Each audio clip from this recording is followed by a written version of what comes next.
The damage at the main site of the Muslim Brotherhood's protest is quickly being cleaned up by the army. The crackdown against supporters of the deposed President Mohamed Morsi killed hundreds of people. And the sweeping powers handed to security forces under a state of emergency is also having an impact. Samira Mohammed says her son was caught by police breaking the nighttime curfew. Despite no political affiliations, she says Mahmoud Abdullah has been held without charge and beaten by police. They blindfolded him, tied him up, and started beating him hard and kept asking him who he is and what he was doing. He's not alone. Rights groups estimate almost 2,000 people are being held without charge under the state of emergency.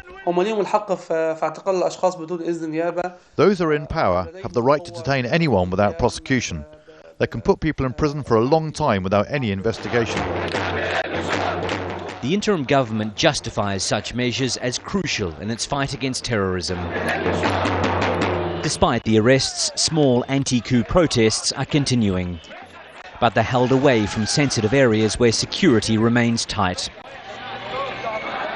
At the centre of the protest movement is the Muslim Brotherhood, which is vowing to continue despite the arrest of its leaders. Iman Sa'afan's husband is the spokesman for the Brotherhood. She says Ahmed Aref was taken by heavily armed police who burst into their home in the middle of the night. But she says they won't be deterred.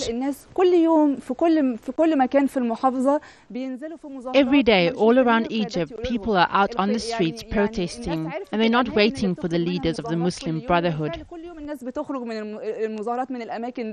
There are many people who have supported the state of emergency and the presence of security forces on the streets.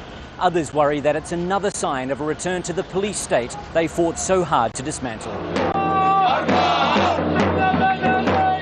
Some speak of a culture of fear returning to Egypt, but at the moment, these protesters are ignoring that, even if their numbers have been reduced. Wayne Hay, Al Jazeera, Cairo.